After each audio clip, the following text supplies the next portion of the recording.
Welcome back, everybody.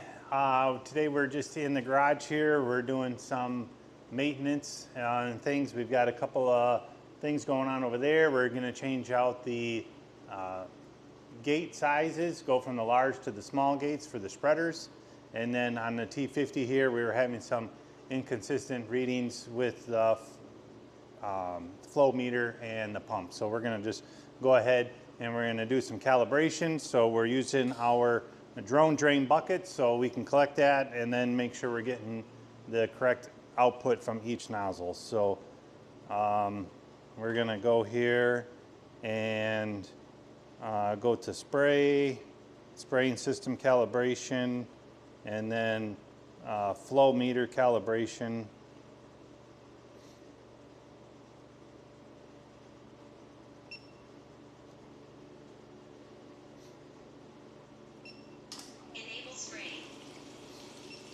So we're just purging any air out of the lines, and then we're going to go ahead and we're going to hit start on the flow meter calibration. And I'm not exactly sure which function it's doing. It may just be double checking the settings on the flow meter because it doesn't actually pump anything at this time. That goes by fairly quickly, and so that's at 100%, it's calibrated. So we're good there. And then we're going to do a pump calibration. So here it said fill the tank. I have about 30 liters in there. And then we're just going to start.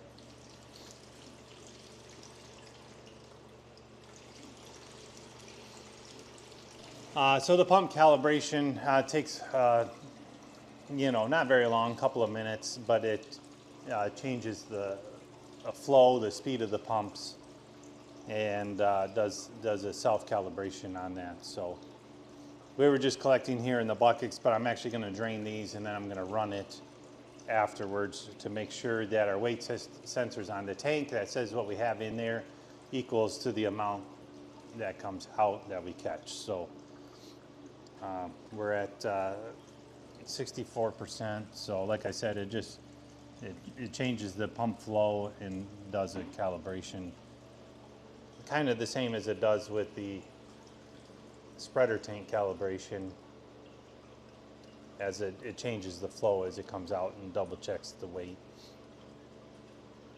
Okay, so there it says pump 1 and pump 2 calibrated. So we hit OK, and then I'm going to empty my buckets, and then I'll check and see what's in. Okay, so if you look up here, it says capacity in the tank, 5.1 gallons. I'm going to try to get that right to 5. Enable spraying. Disable spraying. Okay, so right now we're right at 5 gallons, and then I'm going to empty our buckets here.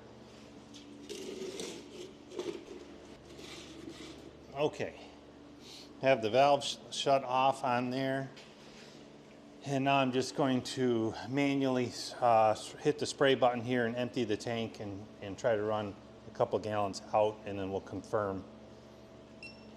Enable spraying. Disable spraying. Okay, so now we're down to 3 gallons, which means according to the sensors, onboard sensors, we sprayed out exactly 2 gallons. So now we're going to confirm what's in our buckets and make sure we're good there.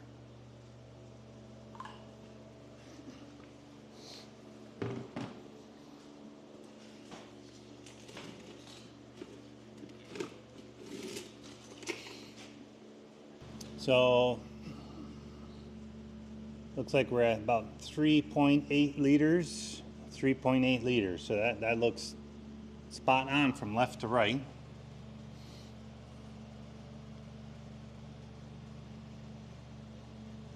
So that gives us a total of 7.6 liters. And then we'll just convert that real quick to gallons.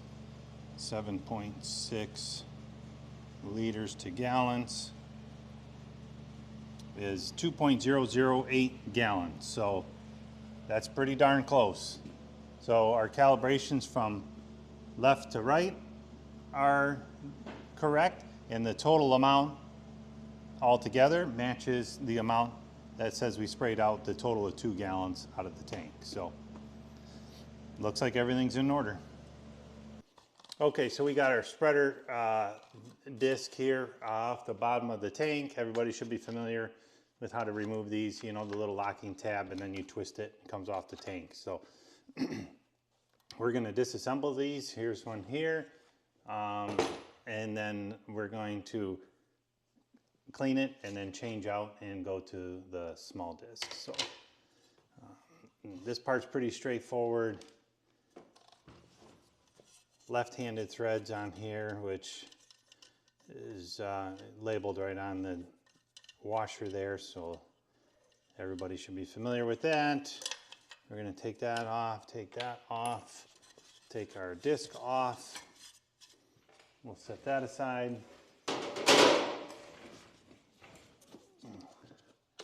These unsnap.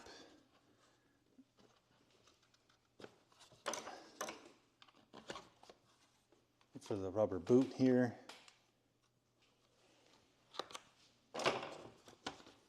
And that comes off, so real quick, real simple. And then we're down to the motor assembly. So we've got the gate motor over here.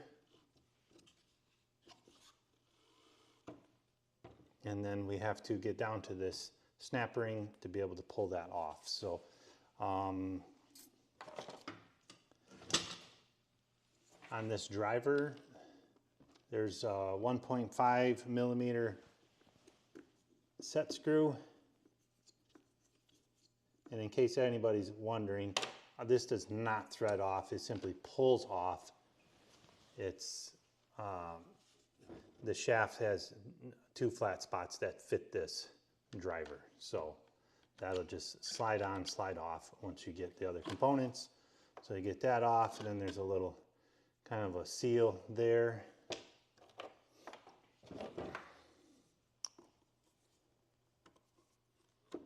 Snap ring pliers, pull the snap ring off. One thing I will mention, I'll kind of turn this here and I'll show you again, but the timing marks on the gear and on the gate, you want to make sure are lined up. So just you'll notice that when you take it apart. So there's the large gate, and then here's the small gate. But we're going to go ahead and I'm going to clean this up, and we've just got some debris in there from last year. We should have got cleaned up earlier, but we'll get this all detailed, and we will be back for assembly.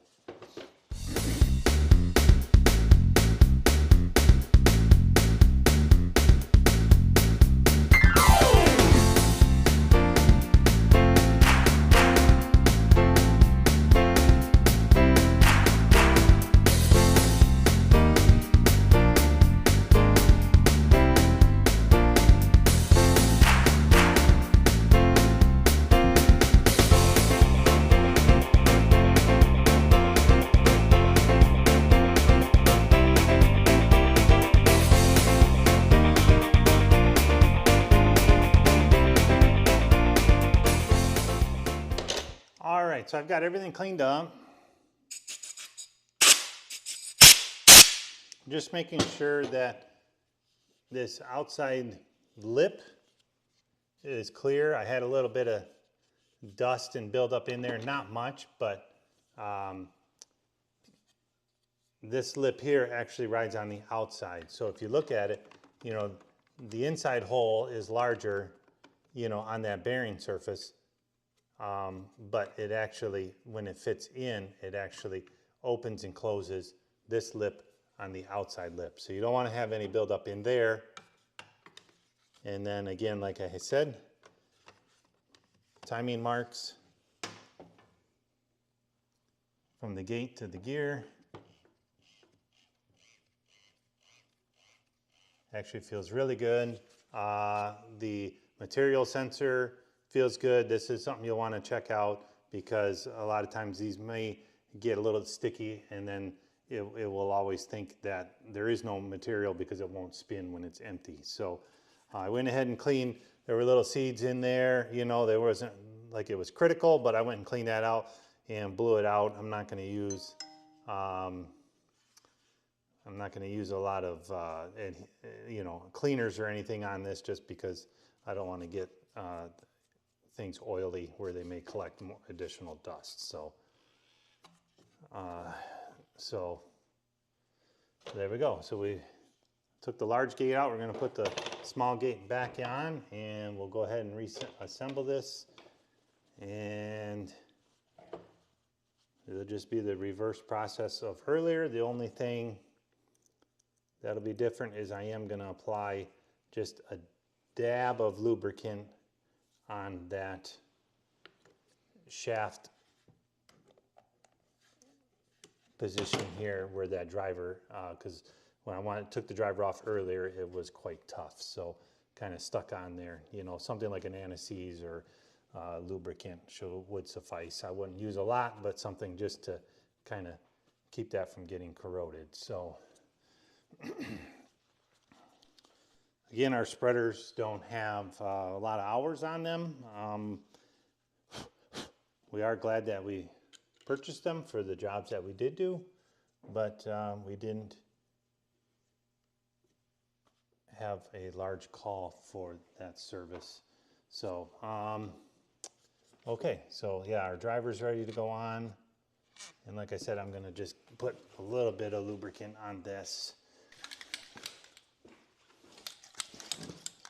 The set screw is designed to hold it in place, but once you do get that nut on there, it will keep it from sliding off as well. So I'm actually not even going to squirt any out of the can. I'm just going to use what's up here.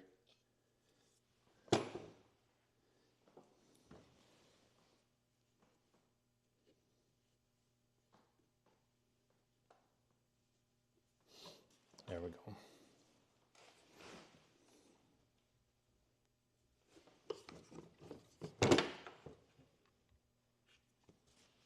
I'm going to put my set screw in the same spot it was at before, so that feels pretty good. Let's make sure everything's pushed on all the way. We'll tighten that up.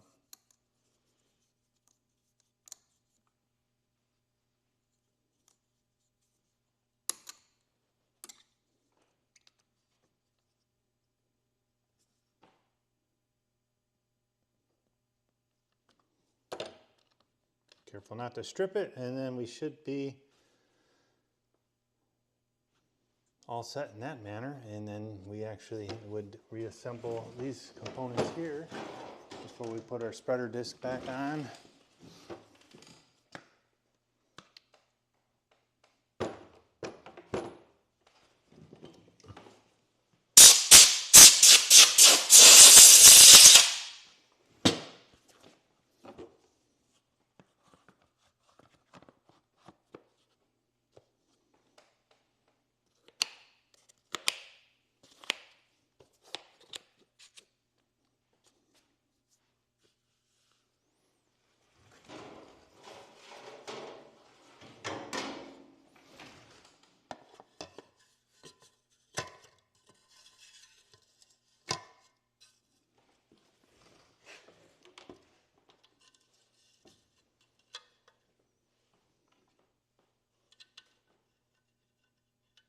Again, left-handed threads.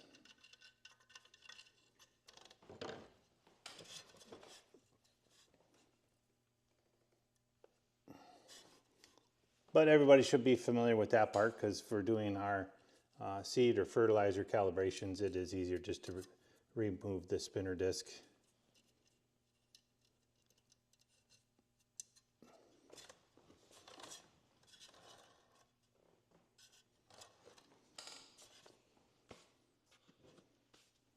And there you have it. That's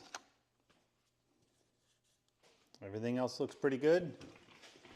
Okay, so that's assembled, and then it shows here, you know, which direction to twist to lock.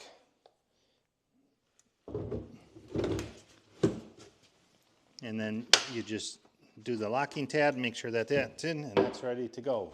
So we'll take the spray tanks off of the T-40s after we've done all of our maintenance on those, and then we'll put the spreader tanks on and make sure that these are powered up and ready to go.